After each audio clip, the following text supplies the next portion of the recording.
temps de prière, et on va donc se lever, se tourner vers notre petit temps de prière, vers la croix, vers l'icône. Je vous propose une petite prière que je vais réciter, une prière pour demander le don de piété, qui est ce don de l'Esprit Saint que nous allons étudier plus spécialement ce soir. Au nom du Père, et du Fils, et du Saint-Esprit. Amen. Ô Esprit Saint, abîme de bonté et de douceur, je t'adore et te remercie de toutes les grâces que tu m'as accordées, spécialement de m'avoir revêtu de la sublime dignité d'enfant de Dieu. Malheureusement, je n'ai pas vécu d'une manière digne de ce grand privilège. Par mes innombrables péchés, je me suis révolté contre mon Père céleste, je lui ai tourné le dos et me suis rangé parmi ses pires ennemis. Mais toi, as eu pitié de moi, ô Esprit Saint. Tu m'as excité au repentir et obtenu, je l'espère, mon pardon. Tu m'as rendu ma dignité première, mon beau titre d'enfant de Dieu. Sois-en béni à jamais. Daigne mettre le comble à tes bontés en m'envoyant le véritable esprit des enfants de Dieu, l'esprit de piété qui me donne pour Dieu les sentiments de filial amour et de douce confiance, et pour le prochain, un cœur tendre et compatissant. Esprit Saint, divin consolateur des âmes, je te supplie par les mérites de Jésus-Christ et par l'intercession de la Vierge Marie, daigne attendrir mon cœur si dur et si insensible, bannissant la défiance à l'égard de Dieu et ses craintes exagérées qui ôtent le courage et la ferveur. Chasse-en aussi l'envie et la rudesse pour le prochain, si contraire à l'amour qui doit régner entre frères. Alors, ô Esprit Saint, le service de Dieu me sera agréable, son joug me paraîtra doux et léger, mes rapports avec le prochain seront empreints de la céleste suavité de ton onction. Je courrai dans la voie de tes commandements, parce que tu auras dilaté mon cœur. Ô Marie, tendre épouse du Saint-Esprit, obtiens-moi le beau don de piété. Amen. Et viens, Esprit Saint, nous t'en prions pour habiter nos cœurs, pour nous apprendre à prier, en faisant en chaque chose la volonté du Père. Notre Père, qui es aux cieux, que ton nom soit sanctifié, que ton règne vienne, que ta volonté soit faite sur la terre comme au ciel. Donne-nous aujourd'hui notre pain de ce jour. Pardonne-nous nos offenses, comme nous pardonnons aussi à ceux qui nous ont offensés. Et ne nous laisse pas entrer en tentation, mais délivre-nous du mal. Amen. Au nom du Père et du Fils et du Saint-Esprit. Amen.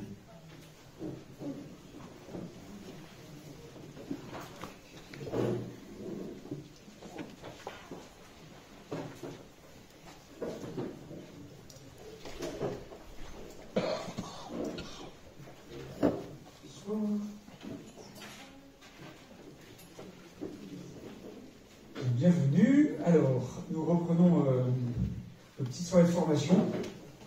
Je vais souffler ma bougie. Nos petites soirées de formation, donc nous sommes rendus à la quatrième, je crois. Ouais. Sachant qu'on va en faire deux, ce soir et lundi prochain. Et après, ce sera cinquième. Merci. Et après, ce sera en avril. Donc après Pâques, puisqu'on va proposer autre chose, je vous en dirai à la fin, pour les mercredis de carême. On commencera le 2 mars, tous les mercredis de mars. Mercredi soir. Et donc, on continue nos dons de l'Esprit Saint. Et comme vous avez pu le voir, à chaque fois on prie avant, parce qu'effectivement, vous vous souvenez, je vous l'avais déjà dit, c'est toujours comment nous faisons des efforts de notre côté pour travailler sur nous-mêmes afin d'être accueillants, disponibles par tout ce qui dépend de nous, pour faire qu'on soit toujours plus dépendant de Dieu. C'est-à-dire que c'est vraiment un don de Dieu, un don de l'Esprit Saint que Dieu nous fait, et qu'il nous faut tout mettre en œuvre pour pouvoir être disponible et accueillant à ce don, à ces dons de l'Esprit Saint, et notamment ce soir, le don de piété. Et puis, comme d'habitude, ensuite nous verrons une petite, la suite du documentaire sur les églises de l'Apocalypse. Et ce soir, ce sera sur l'église de Thyatire, avec Jézabel, la fausse prophétesse. Tout un programme. Voilà. Alors, le don de piété. Ça vient du latin pietas, très concrètement, qui veut dire vénération. Vénération. Si on doit traduire étymologiquement le terme, c'est vénération. Et donc c'est un des 7 dons du Saint-Esprit, par lequel, on pourrait dire, nous vénérons et nous aimons Dieu. Je ne sais pas si vous avez fait attention à la prière que j'ai pu réciter là, pour nous tous.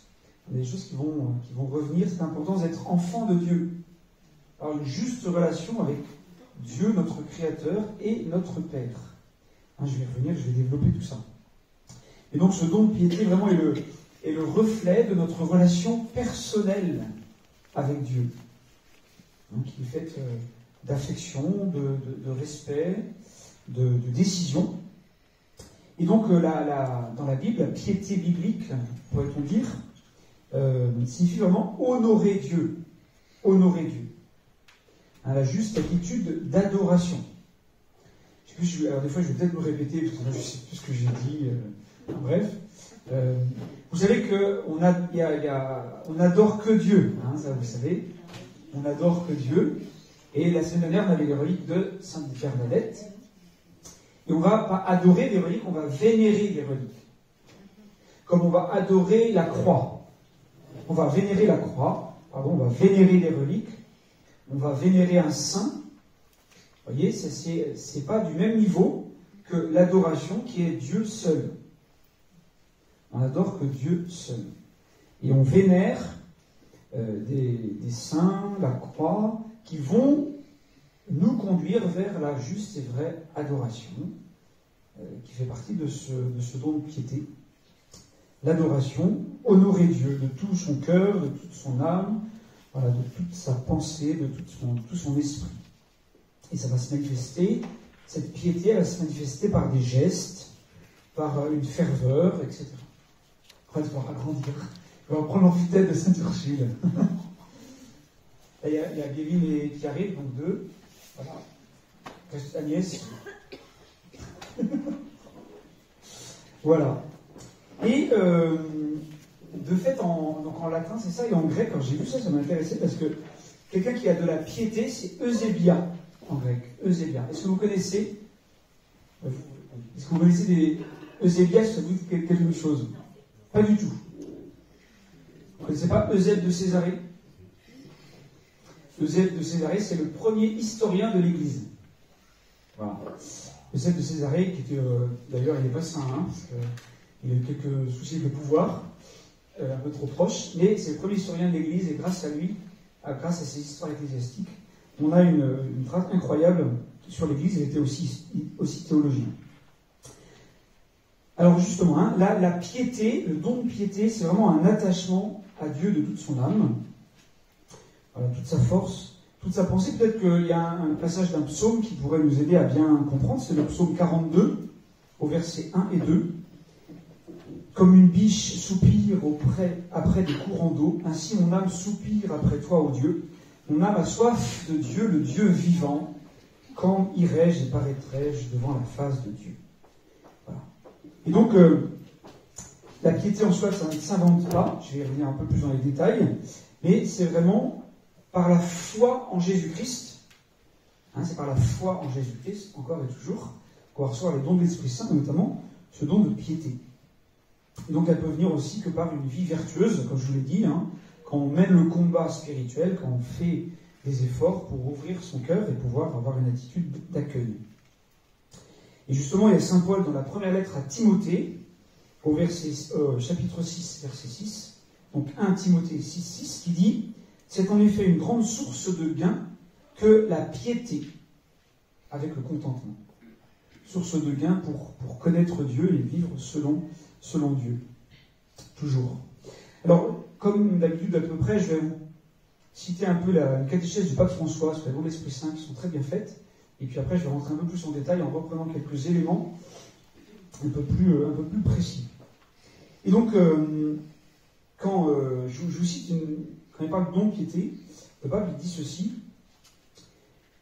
Donc, en parlant de don de piété, il faut immédiatement préciser que ce don ne signifie pas avoir compassion de quelqu'un, avoir pitié de son prochain. Hein, parfois, c'est une confusion qu'on peut faire. Le don de piété, c'est la pitié, alors qu'en fait, c'est pas tout à fait la même étymologie et le même sens. Il continue, et il indique notre appartenance à Dieu et notre lien profond avec lui. Un lien qui donne un sens à toute notre vie et qui nous maintient solides en communion avec lui, également dans les moments les plus difficiles et compliqués. Alors ça, c'est vraiment une chose très importante. C'est vraiment notre appartenance à Dieu, notre relation à Dieu, le don de piété. Ça s'exprime par là. Et vous voyez que c'est pas un devoir ou quelque chose d'extérieur qui s'impose à moi dans mon comportement religieux, etc., comme on pourrait le penser, mais vraiment quelque chose d'intérieur. Et le pape François insiste beaucoup sur ça, dans une relation vécue avec le cœur.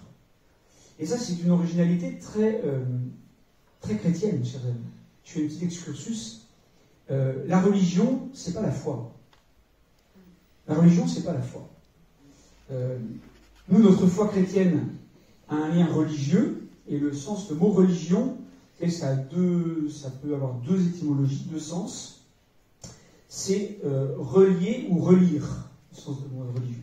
C'est relier avec Dieu et relier avec les autres dans une relation commune, et puis relire la présence de Dieu dans notre vie. Mais je dirais, on peut être très religieux et avoir une relation, du coup, très commerciale avec Dieu, qui n'est pas forcément une question de foi, de confiance. Et l'originalité chrétienne, c'est que Dieu, par Jésus, est notre ami et notre frère. Alors ça, vous l'aurez nulle part ailleurs. Dieu est notre ami et notre frère. Et aussi notre maître, notre créateur, notre sauveur, mais il est par là notre ami et notre frère. Donc notre relation avec Dieu est bien particulière.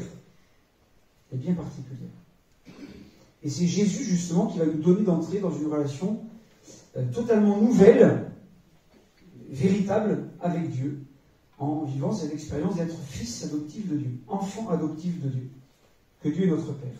Et par son Fils unique Jésus-Christ, il nous donne d'entrer dans cette relation nouvelle, totalement nouvelle, qu'il nous faut sans cesse découvrir, redécouvrir, vivre, expérimenter au quotidien. Et donc, c'est pour ça que le don de piété va donc susciter tout d'abord en nous la gratitude et la louange. Hein, ça, je vous le dis sans cesse, c'est fondamental. C'est cette relation juste avec Dieu qui nous donne d'être dans la reconnaissance, dans la gratitude, dans la louange. Et c'est ça, la première réalité du culte et de l'adoration.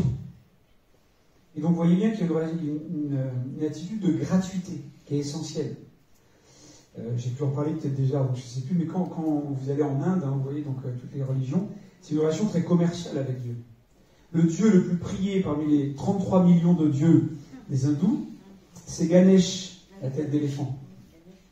Et Ganesh, il est prié, alors c'est très intéressant, je ne vais pas rentrer dans le détail, c'est au mois de septembre, pour acheter des gros éléphants, pour les couler après dans l'eau.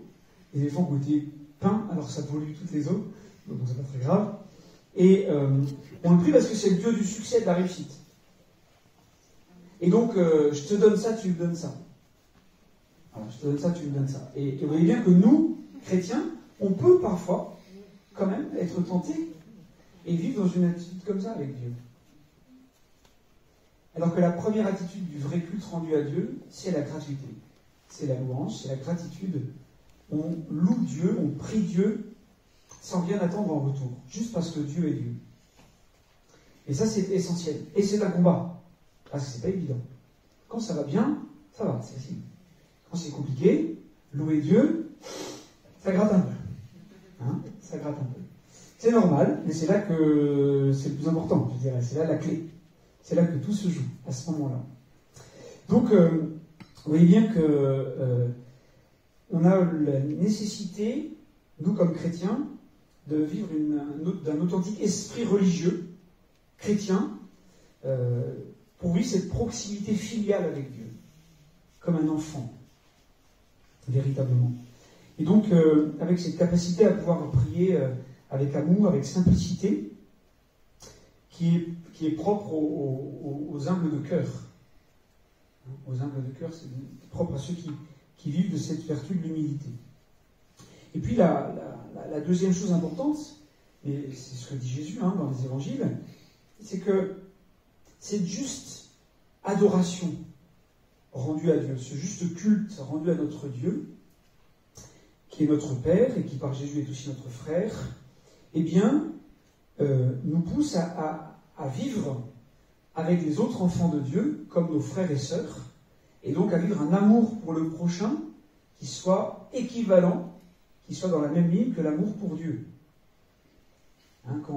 C'est quoi le plus grand des commandements? Tu aimeras ton Dieu de tout ton cœur, de toute ton âme, de toute ta force, et tu aimeras ton prochain comme toi-même.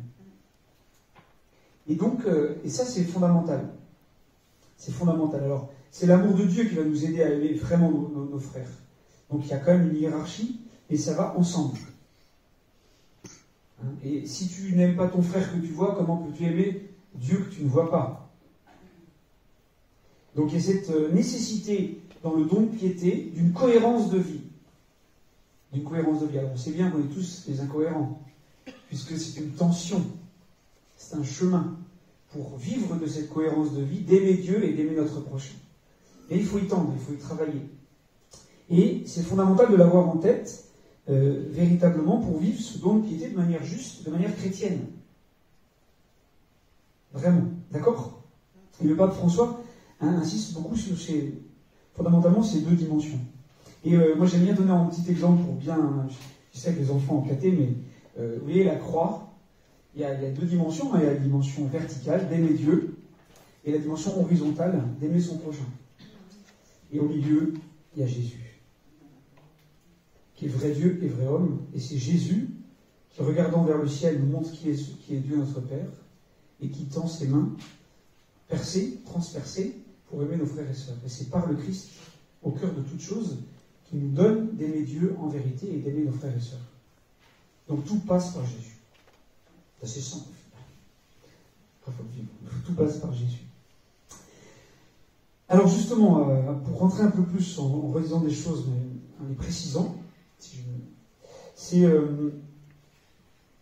justement on peut parfois tomber dans pas mal de pièges et en fait vivre une fausse piété. Une fausse piété. Qui peut être avec beaucoup d'hypocrisie, parfois des mensonges, mais quelque chose de faux, fausse dévotion. J'aime bien prendre l'exemple degli amici mafiosi di Sicilia, et les mafieux, et du sud de l'Italie parfois. Alors on va prier la Madonna, après la Madonna, on met des bougies, on met des fleurs, tout ça, puis en derrière, le voisin n'est pas content, hop, on l'égorge. Tout ça, allez, tranquille. C'est une caricature, mais enfin quand même. Quelle cohérence! Alors aucun de nous n'est cohérent, mais d'être là à ce point aussi incohérent, il y a un problème. Et vous voyez bien derrière ça. Et c'est toujours compliqué, pour avoir parlé avec pas mal de gens qui m'ont dit, mais moi, la foi, j'ai eu du mal parce que j'avais tel exemple de telle personne ou qui allait à l'église et puis en fait, à côté, la vie était totalement opposée à ce qu'il est à l'église. Et donc cette forme d'incohérence, d'hypocrisie peut choquer des gens, effectivement, qui peuvent s'éloigner de Dieu. Alors, de fait, et c'est vrai, donc c'est une invitation pour nous comme chrétiens, c'est une responsabilité qu'on a, c'est pas facile. Il faut aussi dire aux autres que voilà, c'est un travail, que chacun dans son cœur, extérieurement on peut juger, mais intérieurement c'est plus compliqué, en tout cas plus délicat.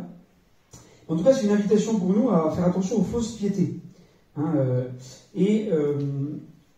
On pourrait traduire aujourd'hui par spiritualité ou religiosité cette réalité du don de piété, de la piété, qu'on n'entend plus trop aujourd'hui. Quand on dit quelqu'un a beaucoup de piété, ça ne se dit pas vraiment. Voilà. Et donc, parce qu'on peut avoir plein de fausses pistes d'une relation avec Dieu. Hein. Alors on a plein de mélanges, hein, même des gens qui font un chemin vers la foi chrétienne. J'en ai rencontré quelques-uns. Parfois, ça part dans beaucoup de choses différentes. Et on sent bien que, même parfois pour nous, hein, par rapport à la vraie adoration au seul vrai Dieu, à côté de ça, on peut avoir des tentations d'idolâtrie ou de sécurité sur d'autres réalités qui ne sont pas de Dieu, qui ne sont pas Dieu. Et des pièges dans lesquels on peut tomber.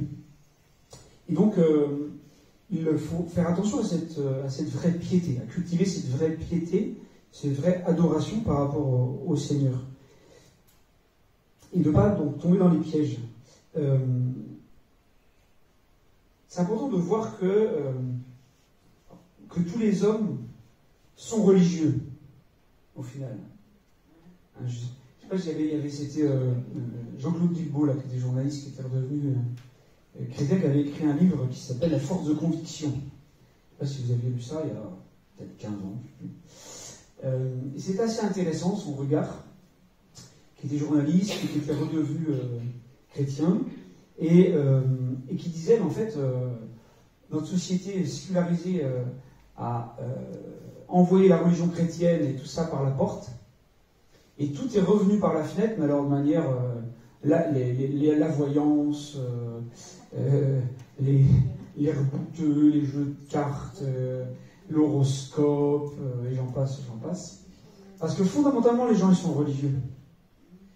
Et autant, et c'est ce qu'il dit à la fin, c'est intéressant, sa conclusion, il dit autant choisir une croyance, c'est-à-dire qui va nous aider à être libres, à être vraiment heureux, sans être esclaves de plein d'autres choses, et donc de choisir le vrai culte. Il y a d'autres manières, c'est René Girard, j'en ai déjà parlé, mais qui montre le fait religieux pour chaque être humain, cette réalité religieuse qui touche chaque être humain, chaque société humaine. Et c'est ça qui fait la différence entre un humain et un singe. La première différence qu'on voit entre un humain et un singe, c'est parce que les êtres humains, les premiers, ils enterrent leurs morts avec des rites. Et ça, c'est vraiment... il explique tout ça, il faut développer, mais c'est très intéressant. On voit cette relation avec le divin, alors là, c'est le divin en sens large, et c'est vraiment intéressant pour montrer cette religiosité qui est au cœur de l'être humain, et qui peut vite, malheureusement, se transformer en idolâtrie. Et on voit bien que la révélation biblique, qui est progressive, jusqu'à la révélation de Jésus-Christ, le Fils de Dieu, nous montre le vrai culte, le vrai Dieu. Qui est vraiment Dieu? Celui qui va mourir, jusqu'à mourir sur une croix par amour pour nous. Et nous montrer par ça, par sa passion, sa mort et sa résurrection, le chemin pour vivre avec Dieu. Ce pourquoi nous sommes faits, au fond, au final. Ce pourquoi nous sommes faits. Et donc pour cela, rendre le vrai culte à Dieu. Aimer Dieu et aimer son prochain comme Jésus-Christ. Aimez-vous les uns les autres comme je vous ai aimé. Souvent on oublie le « comme je vous ai aimé », alors que c'est là le plus important. Ça ne s'agit pas de s'aimer les uns les autres n'importe comment. C'est comme je vous ai aimé, comme le Christ, en donnant sa vie jusqu'au bout. Et c'est quand même ça qui change. Et le vrai culte rendu à Dieu, c'est l'offrande de soi, l'offrande de sa vie, comme le Christ. Comme le Christ, à la suite du Christ. Et c'est là que Dieu va rendre fécond cette vie donnée. Et vous voyez bien que le plus grand des dangers, c'est qu'on ne faut pas rechercher la piété, le don de piété, pour gagner, mais se laisser gagner par le Christ. Encore une fois, le danger, c'est toujours de voir toute chose à partir de nous. Alors que c'est toujours à partir du Christ. Oui, c'est toujours à partir du Christ. Et le grand danger qu'on peut voir, c'est comment je vais me comparer à partir de moi avec tous les autres. Donc là, où on est moins bien, on est mieux. Enfin voilà, c'est jamais ajusté. C'est jamais ajusté. Alors que si on se centre sur le Christ, et qu'on regarde les autres personnes et toutes choses à partir du Christ, ce qui va venir dans le cœur d'abord, c'est l'action de grâce pour ce que Dieu fait dans la vie de mes frères et sœurs. Et non pas être centré sur soi-même, parce que c'est toujours faussé. Notre regard est toujours faussé. Il n'est jamais juste. Mais de mettre toute chose, toute personne sous le regard de Dieu. Comment Dieu voit cette personne? Et il la voit d'abord comme une merveille, comme quelque chose de beau, comme son fils ou sa fille unique. Et donc, vous voyez, nous, il faut entrer dans ce regard de Dieu. Et donc, le grand danger, c'est de voir à partir de nous, en se cherchant soi-même. Et vous voyez bien, c'est le grand danger de toutes les nouvelles spiritualités. Ce qu'on appelle le New Age. Ça vous dit quelque chose? Le New Age, ça existe depuis les années 60-70, c'est un mélange de christianisme, d'hindouisme, de bouddhisme, d'animisme, avec les forces de la nature, de chaman, que sais-je. Voilà, c'est un gros mot. New Age, c'est un grand tout. Puis on prend ce qu'on a envie, c'est un petit marché, c'est un marché religieux. Et mais derrière tout ça, c'est le problème, c'est on se recherche soi-même et on ne recherche pas le Christ. Et le grand danger, c'est vraiment ça, c'est encore soi-même qui est au cœur, qui est au centre. Il n'y a que soi, on est centré sur soi. Alors c'est pour son bien-être, alors on va faire 4 heures de yoga accroupi, en mode lotus, genre de truc. Voilà, et c'est toujours par ses efforts, par soi-même, pour contrôler. Mais c'est très intéressant. Donc moi j'ai vécu en Inde et j'ai eu l'occasion de voir un peu tout ça de près. Et toutes les religions asiatiques ont développé énormément de méthodes de maîtrise de son corps. C'est impressionnant, hein? Entre le yoga, le tai chi, et puis aussi les sports de combat en lien avec ça. Alors du coup, mais le but de tous ces exercices très très durs, hein, c'est de maîtriser son esprit, parce que le corps n'est rien.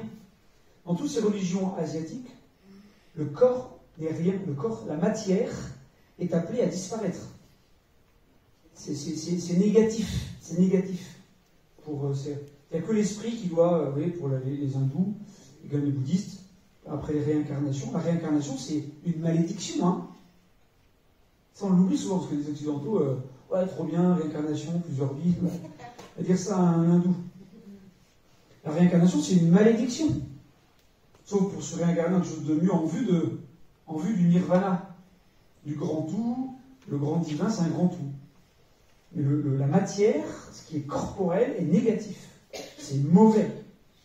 C'est mauvais. Et donc, il faut maîtriser ce qui est mauvais pour que l'esprit seul soit libre. C'est complètement différent de la foi chrétienne.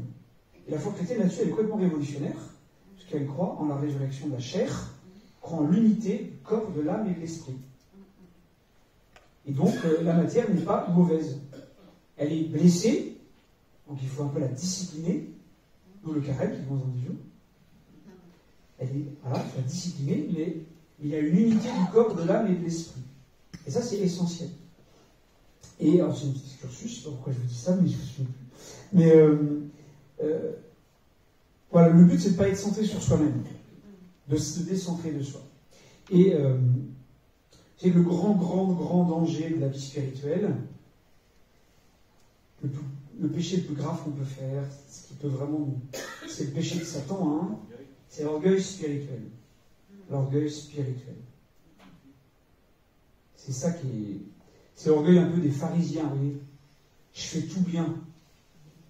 Je fais tout bien, donc je mérite d'être sauvé. Ah ben non. Les prostituées et le bon larron nous précèdent au paradis. Et ça, c'est pareil, c'est très important parce que l'orgueil spirituel, c'est ce qui va... qui peut vraiment être un piège, hein, et c'est très très subtil. Très subtil. Et parfois, on peut se faire avoir comme des bleus, quoi. Hein. Et donc, c'est très important de se centrer sur le Christ et non sur soi-même. On y revient toujours. Et encore une fois, se centrer sur le Christ, ça commence par rendre grâce à Dieu. rendre à Dieu toutes les grâces qu'il nous donne. Et là, quand on rend grâce à Dieu matin, midi et soir, on prenait un cachet, matin, midi et soir, d'action de grâce, eh bien, ça préserve au mieux de l'orgueil spirituel, de nombreux pièges, parce que ça permet de se décentrer de soi-même, et donc en se centrant sur le Seigneur. Parce que le grand danger, vous voyez, c'est de dire il faut que je me descende de soi-même, de moi-même, etc. etc. Donc, c'est encore dangereux. Ce qu'il faut, c'est se centrer sur le Christ, quelque chose de positif. On n'est pas en train de faire une négation de soi-même et tout, mais on se centre sur le Christ et par ce biais-là, on va se décentrer de soi-même. D'accord ? Et c'est ça qui est vraiment important. Parce que vraiment, notre piété ne doit pas se résumer à un rituel, à des rituels extérieurs,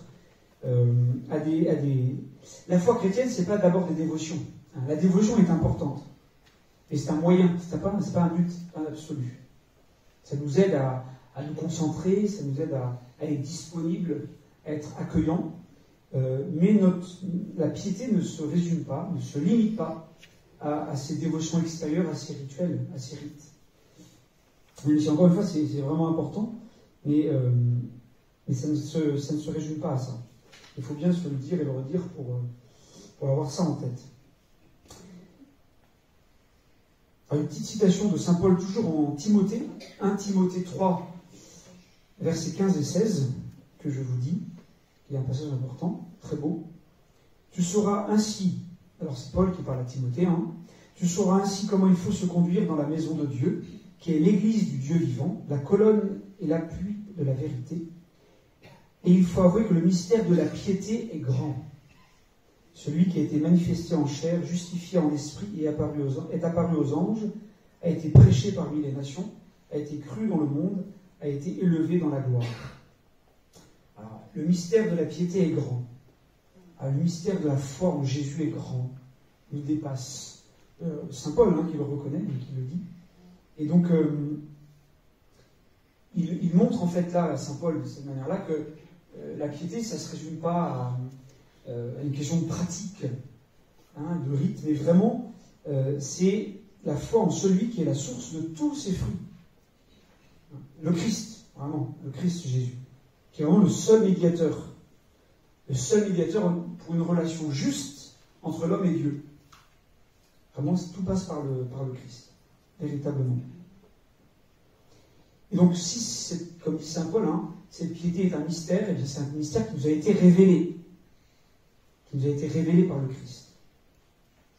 Pour vraiment vivre, comme dit Jésus à la Samaritaine, pour adorer Dieu en esprit et en vérité. Adorer Dieu en esprit et en vérité. Et Jésus nous montre comment adorer Dieu en esprit et en vérité. Le vrai temple où on adore Dieu en esprit et en vérité, c'est quoi? C'est où? C'est Jésus. En 3 jours, je le reconstruirai. Le vrai temple de l'adoration en esprit et en vérité, c'est le corps du Christ. Donc oui, l'Église, mais c'est le corps du Christ, c'est Jésus. Et c'est là, par lui, que passe toute vraie adoration, toute vraie piété, toute vraie prière. Et donc, comme on ne peut pas se passer de la communion avec Dieu, qui s'est établie par Jésus, par son Fils. Et donc, une pratique pieuse liée à nos seuls efforts religieux, eh bien, pourrait nous conduire dans l'impasse, et parfois de fausses émotions à des vrais pièges. Ce danger du pharisaïsme, d'être pharisien. Et donc, il faut toujours y prendre garde et y faire vraiment, vraiment attention. Et laisser donc l'Esprit de Dieu et laisser le Seigneur vraiment nous transformer. Et que ça vient de lui si on est disponible.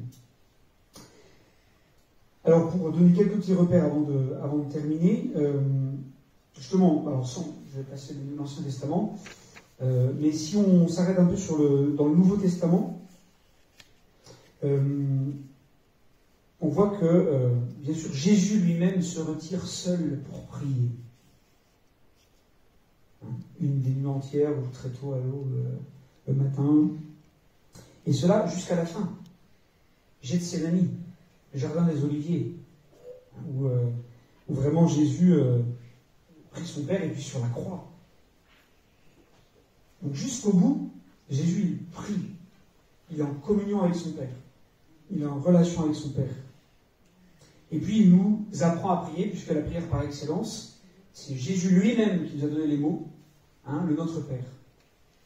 Le Notre Père. Parfois, on le connaît tellement par cœur, on le récite, que il faudrait faire un enseignement sur le Notre Père. Je dis parce que, même moi le premier, on le connaît par cœur, on le récite 5, 6, 10 fois par jour, et on en oublie le sens. Il faudrait parfois vraiment le dire très lentement pour peser chaque parole que le Christ nous a enseigné de cette prière filiale par excellence, cette prière pour entrer vraiment en relation avec Dieu, qu'est le Notre Père. Véritablement. Et puis, je vous renvoie à Saint Jean, au chapitre 17 de Saint Jean. Vous savez que c'est très beau dans Saint Jean. Entre le lavement des pieds, qui est le dernier repas, là, Jean 13, et le moment où Jésus est arrêté, Jean 19, il y a 14, 15, 16, 17, 18 en chapitre, et de longs discours là. Il y a la vigne, les sarments, et puis Jean 17, quand vous entendez Jean 17, vous pensez à prière sacerdotale. Prière sacerdotale de Jésus, Jean 17. Je vous invite à relire parce que on voit comment Jésus parle à son Père avec une profonde, une vraie intimité du cœur. Et donc c'est voilà, ça c'est une belle chose. Et puis en même temps, vous voyez bien, comme je vous l'ai dit et je vous le redis, c'est que la piété, la pietas, ça va beaucoup plus loin que la seule prière. Ça va dans une offrande de tout notre être à Dieu. Ça prend toute la vie humaine, toute notre existence. Et vous voyez bien qu'un chrétien, c'est vrai que la foi, c'est pas comme la religion, mais la foi chrétienne, ça implique tout notre être. On va pas se dire, le matin, je fais 10 minutes de prière, et puis... non, il faut prendre du temps pour s'arrêter, et en même temps, ça doit irriguer, inonder, illuminer toute notre vie, toute notre journée. Voilà, alors à différents niveaux, bien sûr, tout n'est pas des chartreux, chacun sa vocation, mais enfin quand même, on offre notre vie, et donc c'est toute la personne qui est prise par ça. Et donc c'est profondément lié, le don de piété, avec la vertu de religion, et donc avec la vertu de justice. Parce que c'est rendre justice à Dieu que d'avoir une juste attitude vis-à-vis de lui. On est dans une relation de justice avec Dieu parce qu'on rend à Dieu le culte juste qui lui est dû. La juste et véritable adoration. Ce qu'il attend de nous. Ce qu'il attend vraiment de nous. Dans cette juste attitude, juste relation par rapport à lui. De faire notre devoir d'enfant de Dieu. De rendre un juste culte d'adoration à Dieu. Donc, et ça rentre aussi par une relation, bien sûr, de tendresse, parce que Dieu, il est aussi notre Père.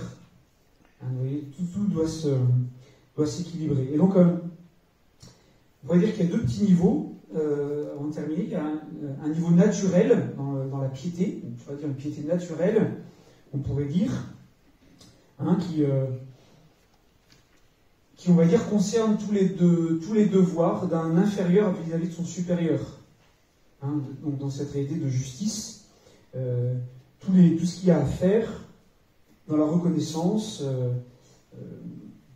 par rapport à sa patrie, à la nation, par rapport au milieu familial, au milieu social, au milieu culturel, il y a cette réalité naturelle de juste attitude dans une hiérarchie sociale, dans une organisation sociale, pour servir, pour honorer ce pourquoi nous devons agir en société. Et puis donc, vous voyez qu'il y a la piété surnaturelle, l'autre niveau, où véritablement, on est pris dans cette relation trinitaire, Père, Fils, Saint-Esprit, et que, plus qu'un devoir qu'on aurait à faire, à mettre en œuvre, eh bien, Dieu soutient notre vie tout entière et il nous invite à entrer dans cette relation avec lui. Alors il y a 4 mots possibles pour exprimer cette piété. Le mot de Père, ou mon Père, notre Père, mon Dieu, c'est l'adoration, véritablement, par rapport à Dieu. Il y a la réalité de pardon, pour demander pardon à Dieu pour notre misère, pour nos éloignements, pour nos manquements. Il y a la réalité de pitié, alors, c'est pas la même chose, mais pour vraiment, c'est le grand psaume 50, pitié mon Dieu, pitié pour moi, en ta grande miséricorde, cette reconnaissance de ses péchés par rapport à la grandeur de Dieu. Et puis, bien sûr, l'attitude du merci, j'en ai parlé, pour remercier le Seigneur. Et alors, il y a une petite citation de saint Thomas d'Aquin que je vous cite, qui est très belle. Si vous dites merci à Dieu, vous faites remonter le fleuve à lui, et il va redescendre 2 fois plus grand. Je vous le dis, si vous dites merci à Dieu, vous faites remonter le fleuve à lui, et il va redescendre 2 fois plus grand. L'importance toujours, dans cette attitude de piété surnaturelle, d'adoration, de pardon, de pitié, et de merci, d'action de grâce, de reconnaissance. Véritablement, rentrer dans ça. Et on pourrait dire que... oui, Florence, je répète la citation. Non. Je voulais juste demander, est-ce que la louange, ça fait partie du merci? Oui, tout à fait. Oui, tout à fait. Et on pourrait dire que le caractère un peu propre de ce don de piété, ça va être l'instinct.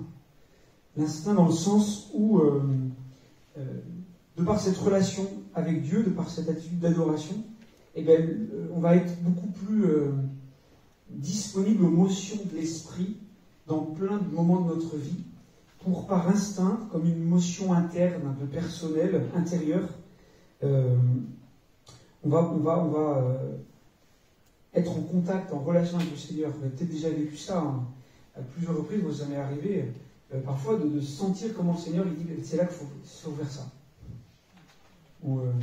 Et c'est pas forcément toujours hyper rationnel, mais il faut le faire. Je vous donne un petit exemple très personnel, je vous donne un petit témoignage, mais c'était en octobre 2002. J'étais pas encore tout à fait converti, j'avais pas encore la peine, mais c'est un moment qui m'a énormément marqué. Et je devais aller voir un copain qui était à Liverpool en Erasmus. C'était en deuil d'histoire à Angers. Et on devait y aller avec plusieurs copains pour le voir autour du 11 novembre, je me souviens bien. Et alors, 3 semaines avant de partir, on n'a pas encore pris nos billets d'avion. Et puis tous les copains disent non, en fait, c'est trop cher, j'ai du boulot, je peux pas y aller, etc. Et donc, on devait annuler. Donc j'envoie un mail, je me souviens, j'étais chez moi, j'envoie un mail en disant écoute, désolé, je ne vais pas pouvoir aller à Liverpool te voir, ça a pris une fois. Et puis en même temps, ce copain que je devais aller voir à Liverpool, il était chrétien engagé, et moi à l'époque je ne l'étais pas du tout, et ça m'embêtait, je me suis dit peut-être ça aurait pu être intéressant, on ne sait jamais. Je me souviens très bien, je suis parti ensuite me balader, j'allais me promener avec mon chien, dans la belle campagne de Mouchamp, et je me souviens très bien, un peu dans le silence avec la nature, intérieurement en me disant, il faut absolument que tu y ailles. Absolument que tu y ailles. Tu louperas des cours, ça te coûtera plus cher, il faut que tu y ailles. Et alors je suis rentré, j'étais sur internet, j'ai pris le billet d'avion, et je suis parti 2 semaines après. Eh bien, on a pu prier un peu tous les deux. 6 mois après, j'ai fait une retraite, et je lui l'appelle pour être prêtre. Et en fait, c'est vraiment étonnant, mais il y a des moments comme ça dans notre vie en Christ. L'instinct. Et quand voilà. Donc, je vais donner un exemple, c'est très concret là pour le coup. Mais, et c'est vrai que cette attitude de piété, cette attitude filiale vis-à-vis du Seigneur, va comme nous donner une forme de 6e sens, un petit peu, voilà, dans la relation avec le Seigneur, pour connaître Dieu et nous abandonner un peu à sa volonté, véritablement. Et puis aussi, bien sûr, et il ne faut jamais l'oublier, il faut toujours que ça reste ensemble, vivre une vraie charité fraternelle. avec nos frères et sœurs pour un vrai engagement, et puis vraiment on se donne. Et on pourrait dire que le fruit de ce don de piété est vraiment la béatitude de la douceur. Heureux les doux, car ils posséderont la terre. Heureux les doux, car ils posséderont la terre. Comme dit Jésus dans les béatitudes en Saint Matthieu, sur la montagne, heureux les doux, car ils posséderont la terre. Et il y a cette douceur du cœur dans une vraie relation avec Dieu qui va faire que Dieu nous donne ce qu'on a besoin. Et rien de plus. Dieu nous donne ce qu'on a besoin. Et en fait, vous voyez bien que cette douceur qui est liée à ce don de piété, à cette juste relation par rapport au Seigneur, cette douceur, eh bien, c'est pas de la mollesse. C'est pas de la mollesse. Parfois, on peut, en régime chrétien, entre guillemets, on peut confondre beaucoup de choses et parfois être assez naïf, confondre des choses et croire que la douceur c'est de la mollesse, alors qu'au contraire c'est vraiment une force. C'est vraiment une force parce qu'elle est maîtrise de soi, véritablement. Mais il y a un grand nombre de saints qui, par nature, étaient violents. Vous connaissez Saint Ignace de Loyola qui a fait la guerre. Je ne sais pas s'il y a plus des gens ou pas, mais c'est pas. Saint Pierre était un peu impulsif, le gars. Jeanne d'Arc n'était pas mal non plus, pour une jeune fille. Comment Saint Paul a tué des chrétiens en France, en tout cas il a participé aux persécutions. Saint Jérôme. Vous savez que Saint Jérôme, il est représenté toujours avec un lion, qui est dans le désert en Terre Sainte, où il a traduit la Bible, et avec un chapeau de cardinal, toujours parce qu'il a été conseiller du pape Damas, je crois, et apparemment il était insupportable. Il y en a un qui passait, je ne sais plus quel pape qui passait devant son portrait, ou c'est à Saint-Pierre, et qui disait si c'était moi, je n'aurais pas canonisé. Parce que apparemment Saint Jérôme était vraiment un sale caractère. Alors, il y en a pas mal comme ça. Même on pense que François d'Assise a aussi fait la guerre avant de se convertir, et puis plein d'autres comme ça. Et donc, on pourrait dire que c'était par nature des violents, mais ils sont parvenus avec la grâce de Dieu à une vraie douceur qui était vraiment l'œuvre du Saint-Esprit en eux, qui témoignait comment le Seigneur peut changer les cœurs et changer même l'extérieur, vraiment, pour faire la volonté de Dieu. Donc c'est vraiment pas la mollesse, cette douceur qui vient du don de piété. Mais c'est un bon engagement, justement. Alors je vais faire un excursus ce soir, parce qu'il y a un petit peu plus de temps, justement, pour être très concret avec des points qui sont souvent qu'on vous envoie à la figure, comme chrétien. La violence, les croisades, l'inquisition. On dit, faites bien marrer, vous, les chrétiens. Et d'ailleurs, je vous renvoie à des livres qui ont été écrits assez récemment sur ces points, on va dire. D'ailleurs, il y en a un livre qui s'appelle Les points noirs de l'histoire de l'Église. Parce que ils ont été déformés très souvent, et en fait, on vous envoie ça à la figure, alors que historiquement, c'est faux, il y a de nombreux éléments faux. Donc vous avez les points noirs de l'histoire de l'Église, qui est écrit par un Allemand, je ne sais plus son nom.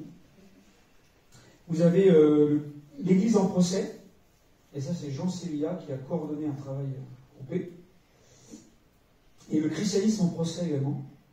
Et tous ces livres-là, moi je les ai tous lus, parce que j'aime beaucoup ces questions-là. Ça se recoupe, bien sûr.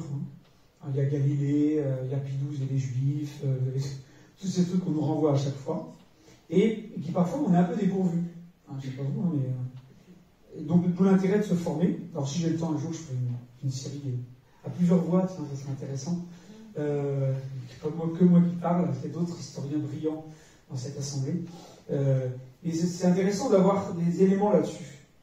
Et donc je voudrais juste en parler 2 secondes sur ces 3 points. Sur la violence, par exemple, et on nous le renvoie souvent par rapport aux musulmans, on dit, bah oui, mais vous, c'est des chrétiens, c'est pareil, comme les musulmans. Alors, oui et non. Oui et non, pourquoi D'abord, en préambule, avant tout ça, effectivement, les chrétiens ne sont pas meilleurs que les autres. Il y a eu des abus, il y a eu des dérives, il y a eu des violences, il y a eu des massacres. Tout n'a pas été parfait, malheureusement, c'est comme ça. Mais souvent, comme je vous l'ai dit, c'est un peu tronqué, même très souvent tronqué, et pas historiquement vrai. Par exemple, par rapport à la violence, quand on compare avec les musulmans, il faut juste prendre les choses factuellement, historiquement, d'accord ? Sans jugement de valeur. Quand vous comparez les 4 premiers siècles des 2 religions, avant que la politique, on va dire, rentre dans l'Église, dans le christianisme, à partir de 313 avec Constantin, jusqu'à cette date-là, et même après, les chrétiens, le nombre de chrétiens grandit, se multiplie, alors qu'ils sont cachés, persécutés, qu'ils ne répondent pas à la violence, aux injustices qui leur sont faites. Et donc, on ne peut pas dire que les 4 premiers siècles du christianisme soient un exemple de conquête militaire. Ce qui n'est pas la même chose chez les musulmans. Dès le départ, même du temps de Mahomet, Mohammed, le prophète, il y a des conquêtes militaires. Et on va trouver je veux bien dire la différence. Il y a une différence d'essence. La foi chrétienne, il y a de la violence par accident. C'est une philosophie. Alors que dans l'islam, il y a une forme de violence par essence. C'est-à-dire que malheureusement, le rapport à la violence n'est pas du tout le même. Et il faut le voir simplement. Et en connaissant, quand vous comparez les 2 personnages entre Jésus et Mahomet, ce n'est pas tout à fait les mêmes paroles, les mêmes actes et les mêmes gestes qu'ils posent. Donc il faut quand même faire des différences et voir qu'il y a des différences. Alors ensuite, effectivement, quand le pouvoir politique se mêle avec le pouvoir religieux, et donc au partir du 4e, 5e siècle avec le christianisme, et bien sûr, là on voit, il y a des enjeux politiques qui s'en mêlent, donc des pressions, donc des formes de persécution ou d'attaque. Mais on voit bien que c'est pas dans cette essence même. Donc il y a une différence. Voilà. Sur les croisades, par exemple, ça c'est très intéressant. Alors, c'est très complexe, les croisades, donc je ne vais pas faire un cours sur les croisades ce soir. Il faut quand même dire plusieurs choses. D'abord parce que la Terre Sainte, elle est sous domination musulmane à partir du 7e siècle, vers 630. D'accord ? Alors que les croisades, elles vont commencer vers 1100, c'est-à-dire 400 ans après.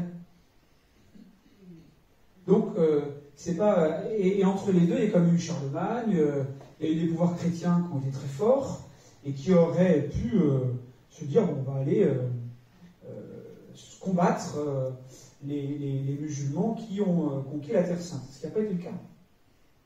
On va dire, on a déclenché les croisades, il y a plusieurs facteurs, mais c'est une forme d'abord de légitime défense, c'est que les pèlerins, enfin d'abord il y a des chefs musulmans, auparavant ils laissaient les pèlerins venir sans problème, ils laissaient les pèlerins chrétiens venir en Terre Sainte sans aucun problème, et puis même les chrétiens sur place, qui étaient très nombreux, qui étaient plus nombreux que les conquérants musulmans, avaient une certaine forme de liberté, de culte, de travail, de commerce, etc.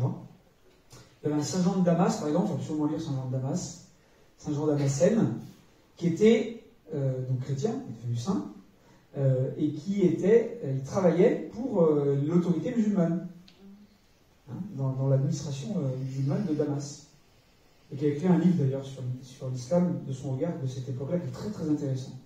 Et donc c'est à partir de 1100 qu'on voit des chefs musulmans empêcher des chrétiens de venir en pèlerinage, commencer à détruire des églises et des lieux saints, et donc des chrétiens qui en Europe décident de réagir pour défendre les pèlerins et défendre les lieux saints. Et vous avez Saint Bernard de Clairvaux qui prêche la première croisade, 1099, à Clermont-Ferrand, avec le pape Urbain II. Saint Bernard de Clairvaux, c'est un homme incroyable, plein de bonté, plein de sainteté, plein de douceur. Et sur ça, il a une forme de force pour dire il faut défendre, c'est une légitime défense, défendre les plus faibles, des pèlerins qui ne sont pas armés, et qui veulent aller prier sur le tombeau du Christ. Voilà. Donc il faut bien, alors j'aurais plein d'autres choses à dire, hein, mais il faut bien se mettre ça en tête. Et puis ensuite, l'Inquisition, je vais encore plus court. L'Inquisition, c'est plus du droit, parce qu'on nous renvoie ça. Alors l'Inquisition, oui, il y a eu des abus, il y a eu des vrais problèmes, mais au départ, l'Inquisition, c'est un progrès juridique. Il faut bien se dire ça. Aujourd'hui, le système juridique en France, c'est encore un système inquisitorial, on dit. Un système inquisitorial, c'est-à-dire qu'il y a une défense, il y a une accusation, et puis on débat, et chacun prend la parole. À l'époque, avant qu'il y ait l'Inquisition, c'est le système de l'ordalie. Et c'est l'ordalie. Vous êtes accusé d'un meurtre, alors vous allez mettre votre main dans de l'huile bouillante. Et si votre main ressort sans problème, c'est que vous êtes innocent. Si vous avez mal, c'est que vous êtes coupable. Non mais c'était ça, hein. Oui, donc si vous voulez revenir en arrière, écoutez. Donc le système de l'ordalie a été remplacé à ce moment-là, donc c'est un vrai progrès juridique par l'Inquisition, un système inquisitorial où il y a une défense, une accusation, et on fait un procès avec un juge en bonne et due forme. D'accord ? Et donc, en soi, c'est vraiment un progrès juridique. Et au départ, c'était le pape qui gérait ça, avec plus ou moins des facilités, puis après, la politique s'en mêle. Et en fait, souvent, celle qui est dénoncée, c'est l'Inquisition espagnole. Parce qu'effectivement, qui a été condamnée par le pape. Parce que le pouvoir politique espagnol s'est emparé de ce système-là à des fins politiques, à des fins de conversion obligatoire, etc., avec de nombreux abus et de violences. Hein. Mais après, il faut remettre ça à l'époque, et c'est beaucoup moins de morts, par exemple, que la Révolution française. Alors déjà, vous voyez, il faut quand même bien mettre les choses dans l'ordre, parce que souvent, on peut faire des erreurs historiques, et au moins historique, voir ça. Voilà, donc vous voyez que c'est important de se redire ça quand même. Alors sur ces questions-là, ou sur le don de piété, après cet excursus historique, des questions, des remarques, des réactions, ou pas. Ça va? Oui, Olivier? C'était sur foi et piété. Je n'ai pas très bien suivi la différence. Il n'y a pas de différence. Et c'est-à-dire que la piété au niveau naturel peut être considérée, voilà, on pourrait dire ça si vous voulez pour simplifier ou pour mieux comprendre.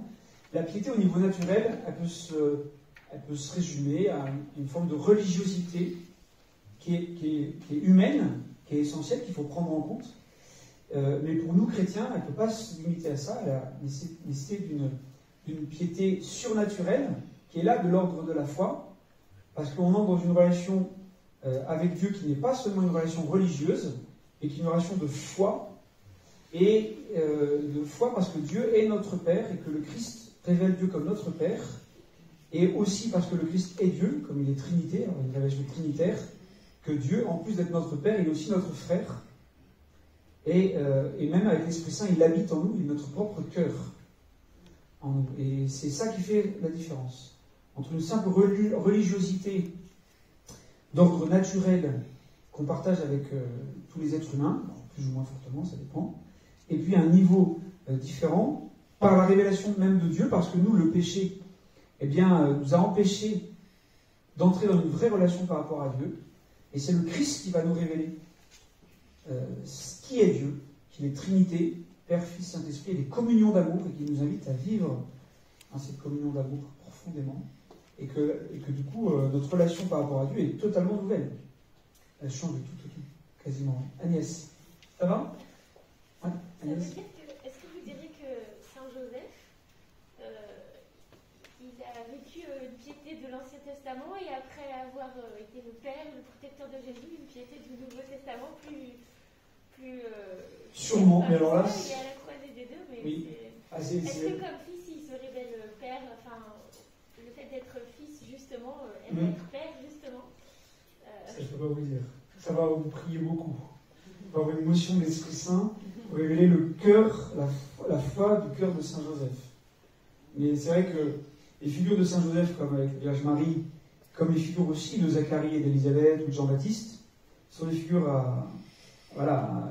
entre les deux testaments, et qui donc permettent aussi une continuité. pour une nouveauté et un accomplissement. Moi, c'est souvent les trois mots un peu clés pour comprendre la Bible, la parole de Dieu. C'est ces trois choses qu'il faut tenir ensemble. Continuité, nouveauté et accomplissement. Et ça c'est un triptyque qui aide beaucoup à ne pas opposer. La loi, par rapport à la loi, Jésus a dit « Je ne suis pas venu abolir mais accomplir ». Et en même temps, le commandement est nouveau. Donc on a une continuité, une nouveauté, il accomplit, c'est l'amour. L'accomplissement parfait de la loi, c'est l'amour, comme dit saint Paul. Donc après, ces questions-là, désolé, je ne peux pas vous répondre, je ne sais pas. Florence? Qu'est-ce qu'on appelle par essence, vraiment? Vous parlez de l'essence par rapport à... Par essence, ça veut dire que c'est intrinsèque. C'est héréditaire? Non, ça fait partie, c'est de la même nature, voilà, même nature. C'est par nature. Par accident, ça veut dire que ça va arriver en plus. Mais par essence, c'est dans les gènes? C'est dans les gènes. Ah oui, c'est dans le sang.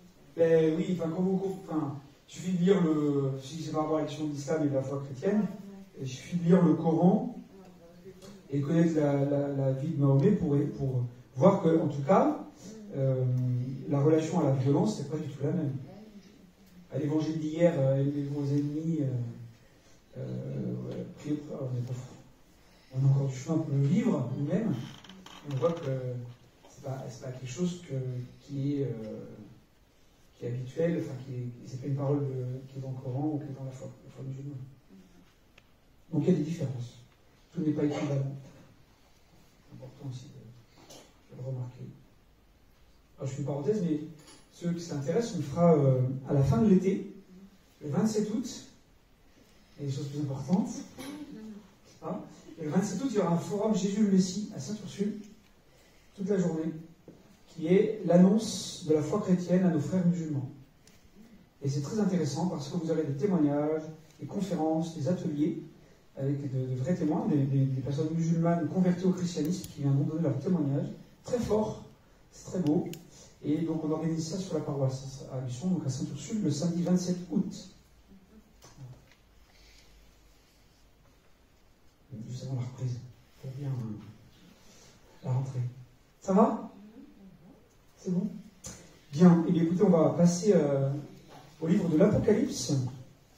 Donc la petite vidéo elle dure 28 minutes sur l'église de Thyatire. Alors, c'est moins connu que les autres, que Éphèse, Pergame ou les autres. Avec Jézabel. Si je vous dis Jézabel, vous pensez à quoi? Sorcière. Élie, voilà, Élie. Alors, Jézabel, c'est dans le premier livre des rois. C'était un personnage, la femme du roi, Akab, qui était une personne très mauvaise. Ils vont en parler dans la vidéo. Et du coup, il y a un parallèle qui est fait. Et donc, à travers ce passage de la Bible, dans le livre de l'Apocalypse, qui va être cité au début du documentaire, c'est comment les chrétiens de l'époque, et donc nous aussi, vous savez, quand on voit ça, le livre de l'Apocalypse, c'est pour nous aussi maintenant. Qu'est-ce que Dieu veut nous dire à nous aussi maintenant à travers ça? Et que, donc, il peut y avoir cette tentation du mensonge, hein,